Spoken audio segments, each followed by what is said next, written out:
ជាដំបូងនេះសូមបង្ហាញជូននៅវត្តមានបេក្ខជនជាមុនសិនដែលតម្រូវទៅលើបេក្ខជនដែលមានសារៈសម្គាល់លេខ37ដែលអញ្ជើញមកពីខេត្តកំពង់ស្ពឺដែលនឹងបកស្រាយនៅបទចម្រៀងដែលមានចំណងជើងថាស្ទឹងត្រែងបងអើយសូមស្វាគមន៍វត្តមានបេក្ខជនយឿនសូនអនុស្សាវរីយ៍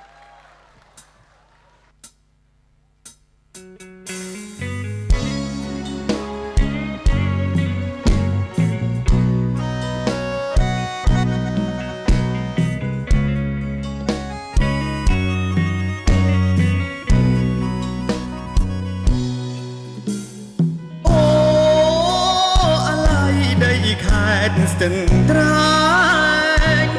បងសែនចំបែងមានគេប្រជែងជីវ៉ាឃើញអូនរុកល្អដូចទេពធីតាគេចង់ប្រាថ្នាអូនជាគូក្រ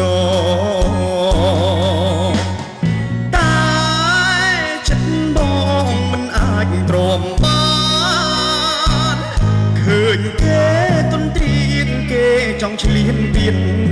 នួនល្អបងគេងមិនលួងស្ទើកៀងបេះដូង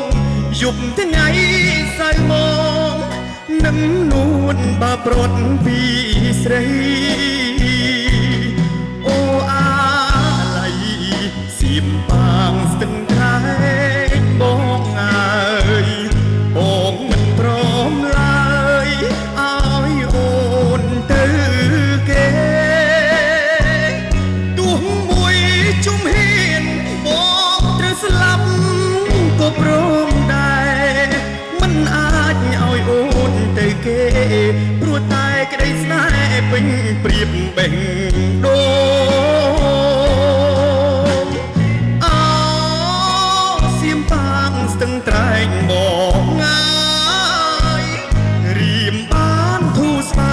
ពេលស្ដាប់ចំឡើយបេះដូងអូនថាមិនអាចទៅណាចោលបងទុនលេសេកងនាងជា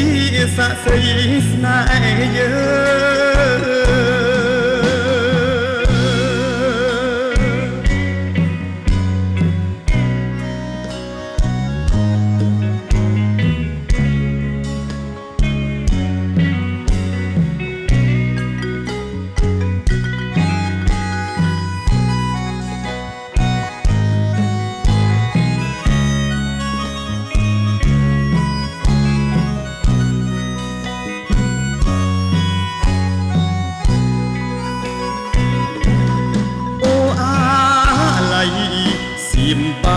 ស្ទឹងត្រែ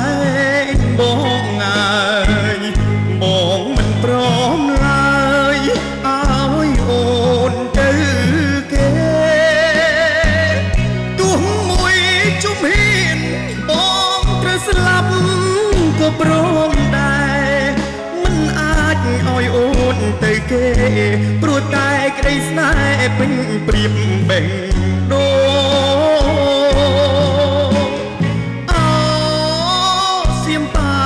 ងត្រែងបងអើយរៀមបានធូរស្បើយពេលស្ដាប់ចំឡើយបេះដូងអូនថាមិនអាចទៅណាចោលបងទុនលេសេកងនាងជាស័ក្តិសិទ្ធិស្នេហ៍យើង